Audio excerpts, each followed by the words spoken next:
This afternoon I'm doing a speech entitled Stepfathers Have Rights While Fathers Have None. My name is Andrew Ross. I'm from the Highlands of Scotland near Inverness.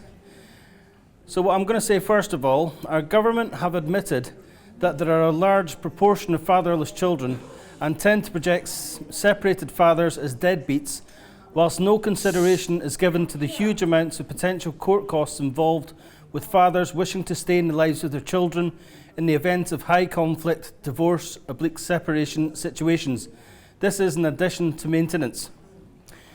In fact, the law seems to give incentive to estranged fathers to take up with other single parent families, as it gives them dependence in the event of child maintenance considerations.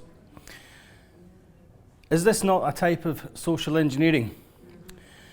Fathers have to do very costly parenting assessments should there be any allegations by the mother, who gets custody of the children 93% of the time, it's been said by our friend Rosie. Should there be any allegations by the mother while she's given preference to no assessment, and indeed neither is the stepfather, and the courts seem to do this purely on gender preference, usually given by the authorities toward the mother.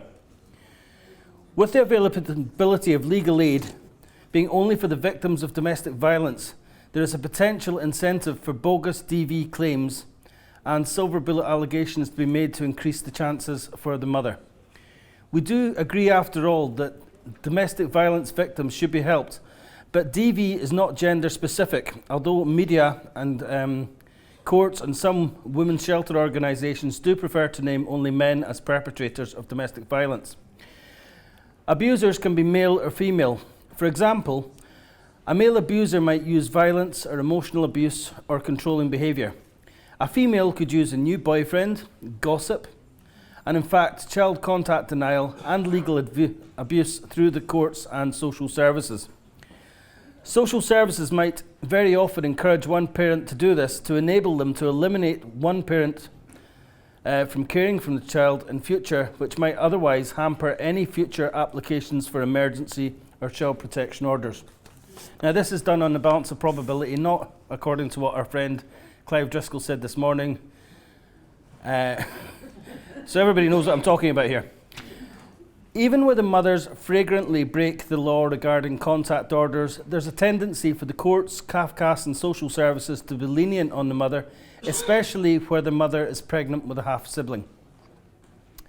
It should always be disclosed to the natural father or mother and the courts if the step-parent has skeletons in the closet in his or her suitability to live with or to be in contact with the children in the same way as any other disclosure, and this should be law, and it's arguable because it's standard practice in work situations to protect children.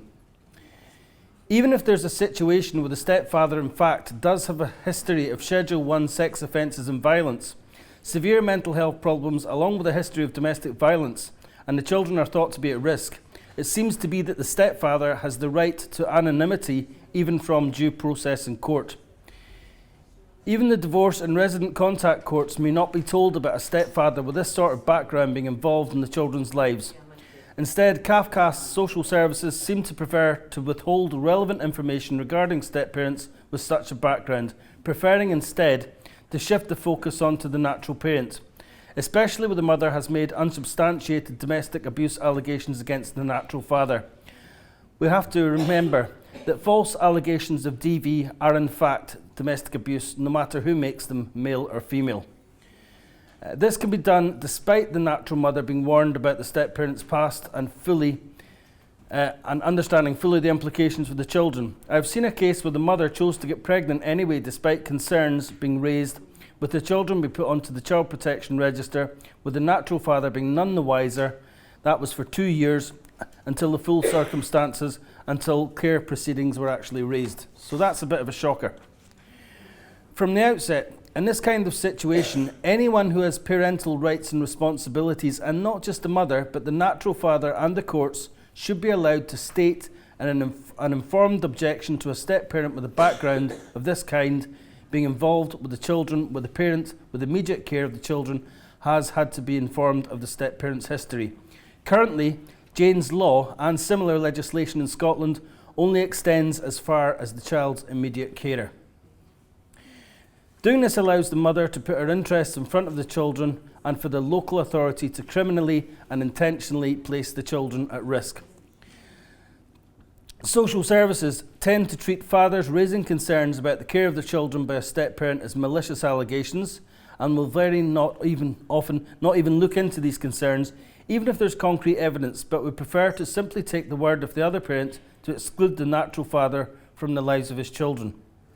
Fathers have had their contacts stopped by the court or simply just for raising concerns and complaining about the service of social work departments. Many paedophiles will enter into families posing as loving step-parents, and this has been confirmed by the police to our helpline. We've also had other talkers this morning saying that paedophiles will actually target work situations where there are children involved as well.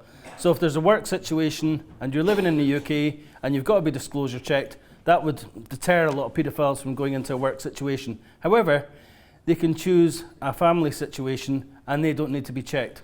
All we need to do is, there's a certain video on the internet. It's about an American stepfather, and his name was Melvin Just.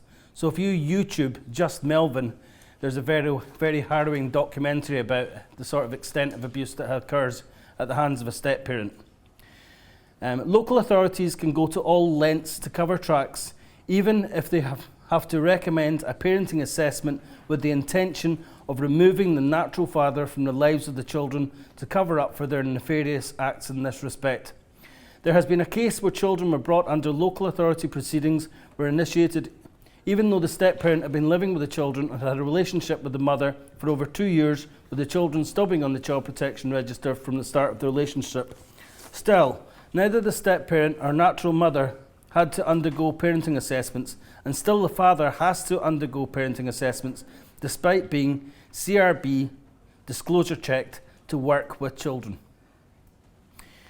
In that case, it was even admitted by that authority that they would not have initiated proceedings under those circumstances, but the mother was going to possibly go to prison for flouting contact orders, and this was why the proceedings were initiated and not for any other reason. So why hadn't they been initiated 2 years before? Step-parents also, interestingly enough, have no parental rights and responsibilities over their stepchildren, and the relationship between them and their step-parent can be terminated easily and without recourse if the relationship between the adults come to an end. That makes the children even more vulnerable. So we could have a succession of step-parents in the children's lives, depending if they have a promiscuous parent. Even loving step-parents can find out that they can easily become estranged if they will not give in to be manipulated by the partner, and can become very intimidated where they see their partner using parental alienation techniques being directed toward the stepchildren in respect of the natural parent. In other words, it could be the step-parent next if he or she becomes estranged. In other cases, the step-parent will try to assert, with the help of their partner, that they are the actual parent. This is a form of child abuse all on its own, and not some type of acceptable collateral damage to the children's identities. The step-parent can never take the place of a loving parent, no matter how good he or she thinks they are, and no good parent would ever want to mix up a child in such a way. This can, in fact, cause extensive, life-lasting emotional harm being directed toward the child, no matter how loving that step-parent thinks that they're being.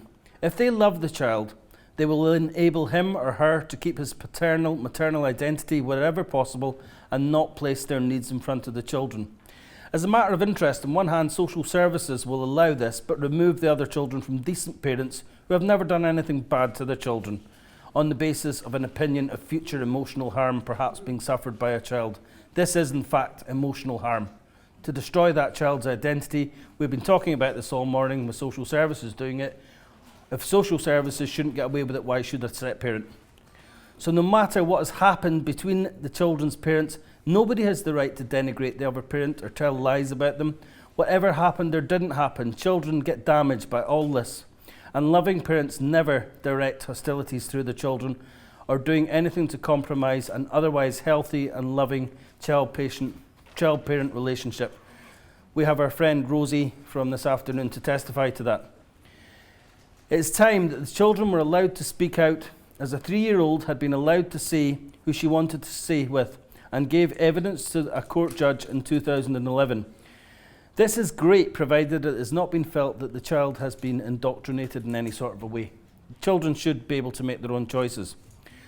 Children also should have the right to always see both parents and to be brought up in a loving way by both natural parents instead of continually screaming to be heard.